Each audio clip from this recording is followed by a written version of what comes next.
भागवत गीता वो परम सत्य है जिसे अपनाकर हर व्यक्ति दुख क्लेश मुक्त होकर सफल सुखद जीवन जी सकता है। इस लेख में गीता की 15 ऐसी बातें बताई गई हैं जिसके ज्ञान की जरूरत हर व्यक्ति को पड़ती है। मनुष्य का संघर्ष जितना बाहरी होता है उतना ही आंतरिक भी चलता रहता है।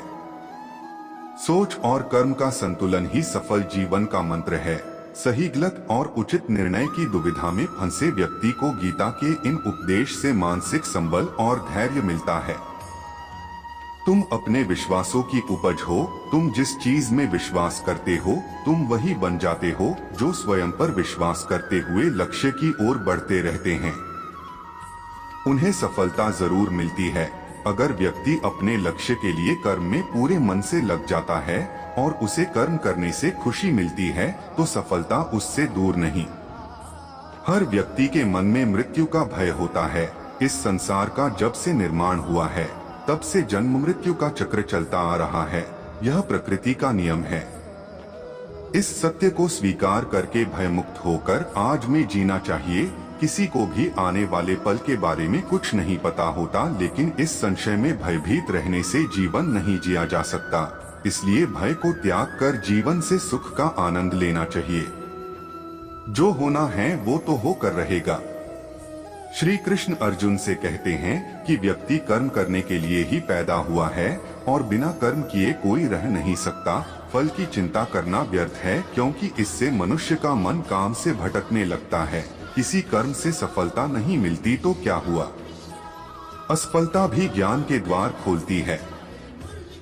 अगर बिना फल की चिंता किए कर्म करते रहोगे तो सफलता और मन की शांति जीवन भर तुम्हारा साथ नहीं छोड़ेगी। जो कर्म फल से विरक्त होकर कर्म करता जाता है उसका आध्यात्मिक ज्ञान बढ़ता जाता है और उनका परिवार और समाज भी सम्मान देता है। लक्ष्य हमेशा अपने काम पर ही होना चाहिए। जो व्यक्ति हमेशा स्वार्थ प्रेरित होकर फल की चिंता करते हुए कर्म करते हैं और सिर्फ फल ही उन्हें कर्म करने को प्रेरित करता है, ऐसे लोग दुखी और बेचैन रहते हैं, क्योंकि उनका दिमाग हमेशा इसी उलझन में फंसा रहता है कि उन्हें क्या फल मिलेगा। स्वार्थी व्यक्ति सुखी नहीं रह पाता और ऐसे व्यक्ति से कोई भी संबंध नहीं बनाना चाहता। इसलिए स्वार्थ से ऊपर उठें और दूसरों का हित भी सोचें। अगर ऐसा नहीं करते हैं तो आपका कुछ नहीं हो सकता। क्रोध या गुस्सा करना व्यक्ति के दिमाग में उथल पुथल पैदा कर देता है।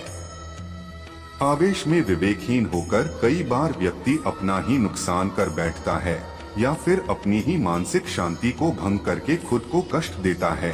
क्रोध की अग्नि में बुद्धि और तर्क नष्ट हो जाते हैं और व्यक्ति बिना विचार किए बस अपने अहम स्वभाव की तुष्टि करने वाले काम करता है। गुस्सा व्यक्ति की विचार शक्ति को पंगु बना देता है और भ्रम पैदा करता है। ये आपके माइंड में पूरी तरह हावी हो जाता है। क्रोध व्यक्ति का सर्वनाश कर देता है, इसलिए क्रोध से बचे। मन का स्वभाव है कि ये आसानी से भटक जाता है। अगर जीवन को सफलता की दिशा में ले जाना है तो मन को काबू करना बहुत जरूरी है। श्री कृष्ण कहते हैं कि बार बार प्रयास करने से धीरे धीरे चंचल मन को वश में किया जा सकता है। मन को वश में करने से दिमाग की शक्ति केंद्रित होती है, जिससे कार्यों में सफलता मिलने लगती है। अगर मन को वश में नहीं करोगे तो ये आपका सबसे बड़ा शत्रु बन जाता है। इसलिए मन को वश में रखना अत्यधिक जरूरी है। इस संसार में ईश्वर कई रूपों में जाना जाता है। इनमें से कोई भी रूप बड़ा छोटा नहीं है। परमात्मा का हर रूप समान है।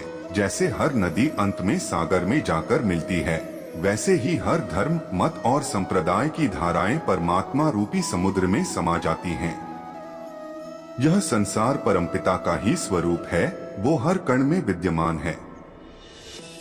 भगवान श्री कृष्ण उपदेश देते हैं कि हर व्यक्ति को अपने कर्तव्य का पालन करना चाहिए। यही धर्म है। अगर अपने कर्तव्य का पालन नहीं किया जाता है तो मन में अशांति और दुख प्राप्त होता है। अपनी पसंद नापसंद मोहबैर को किनारे रखकर अपना कर्तव्य करो। किसी अन्य व्यक्ति का कर्म आपको कितना भी आकर्षित करे, उसके प्रलोभन में न आए। कष्ट में रहते हुए भी अपना कर्म करना दूसरे की नकल करने से श्रेष्ठ है। अपने कर्म और कर्तव्य का पालन ही जीवन का सही मार्ग है, क्योंकि कर्म करना अकर्मण्यता से हमेशा बेहतर है। कर्तव्य में दोष देखकर पीछे न हटें, क्योंकि हर कर्म में कोई न कोई छोटा बड़ा दोष हो सकता है। जैसे अग्नि के साथ धुआं भी होता है। सदैव कर्म करो, कर्म करने से पहले विचार करो, लेकिन बहुत ज्यादा विश्लेषण मत करो। अधिक विश्लेषण संशय और अकर्मण्यता पैदा करता है। श्री कृष्ण कहते हैं कि शारीरिक कर्म से ज्ञान का मार्ग उच्च है और ज्ञान मार्ग से भी ऊपर ध्यान मार्ग है। ध्यान मार्ग पर बढ़ने से ईश्वर को अनुभव किया जा सकता है। जो व्यक्ति मन और इंद्रियों को शांत करके पूर्ण विश्वास से अपना ध्यान भगवान में लगाता है, उसे ईश्वर का ज्ञान और अस्तित्व अवश्य अनुभव होता है। जो हर जगह हर जीव मनुष्य में ईश्वर को देखता है, सबके हित में लगा रहता है, उस पर परमपिता अवश्य कृपा करते हैं। ज्ञान मार्ग हो या भक्ति मार्ग, समर्पण प्रेम विश्वास ही आपको ईश्वर के प्रकाश की ओर ले जाता है। भगवान की पूजा बहुत से लोग करते हैं, लेकिन उनको शांति क्यों नहीं मिलती? क्योंकि भगवान आपके मन में निवास करता है, उसे पता है कि आपका भाव क्या है। श्री कृष्ण गीता में कहते हैं कि संशय शक करने वाले का विनाश हो जाता है, इसलिए संदेह करने से बचें। अधिक संदेह करने से मन की शांति भंग हो जाती और व्यक्ति भ्रमित होकर अपने संबंधों को नष्ट कर डालता है।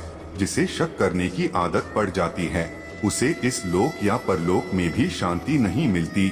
सत्य की खोज ठीक है, लेकिन बिना सच जाने कल्पनावश होकर संदेह करने का अंत दुख क्लेश पश्चाताप के रूप में होता है। जीवन में संतुलन बहुत जरूरी है। किसी भी चीज की अति करना अच्छा नहीं है। जैसे सुख आने पर प्रमाद करना और दुख आने पर निराशा में डूबे रहना, दोनों ही गलत है। असंतुलन जीवन की गति और दिशा को बाधित करता है, जिससे अनावश्यक कष्ट और दुखों का जन्म होता है। जिसके मन, विचार और कर्म में संतुलन है, उसे ज्ञान मिल जाता है और ज्ञान से ही सदा के लिए शांति, संतुष्टि मिलती है। गीता के उपदेशों में कर्मयोग का सिद्धांत कहता है कि संसार से विरक्त होना ही मुक्ति का उपाय नहीं है।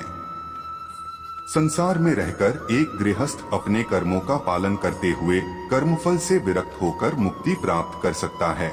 सही विचार और उचित कर्म भी आसक्ति को खत्म करने में सक्षम है। अच्छे कर्म कभी व्यर्थ नहीं जाते, चाहे ये दुनिया हो या परलोक। एक अज्ञानी कर्म और ज्ञान को अलग अलग समझता है, लेकिन एक ज्ञानी जानता है कि दोनों एक ही हैं। लोग ज्ञान की बातें तो करते हैं, लेकिन उसका पालन नहीं करते। बिना पालन किए ज्ञान कोरा रह जाता है, ज्ञान का अनुभव नहीं होता। गीता कहती है कि ज्ञान पढ़ने की नहीं, बल्कि अनुभव करने की वस्तु है, और अनुभव बिना कर्म किए नहीं मिलता। इस संसार में जितनी भी चीजें सांसारिक सुख की श्रेणी में आती हैं, उनकी एक शुरुआत और अंत जरूर होता है। इन सांसारिक सुखों का अंत दुख, कष्ट और दुर्गति के रूप में होता है। इच्छाओं का अंत नहीं है। एक पूरी होती है तो दूसरी नई इच्छा आ जाती है। हर इच्छा से प्रेरित होकर कर्म करना गलत है, क्योंकि ऐसे तो अनुचित कार्य भी होंगे। इच्छाओं से विचलित न हो, उन्हें एक विरक्त दर्शक बनकर देखो और वे चली जाएंगी। परमपिता ही एकमात्र हमारे आधार है और अपने हैं। इस संसार में कोई भी अकेला नहीं है। ईश्वर में विश्वास रखते हुए जो मनुष्य कर्म पथ पर बढ़ता जाता है, वो सदा शांति, सुख और मुक्ति पाता है। भूत और भविष्य की चिंता करना व्यर्थ है। वर्तमान ही सत्य है। जो भी पूर्ण समर्पण से ईश्वर की शरण में आता है, परमात्मा उसका कल्याण अवश्य करते हैं।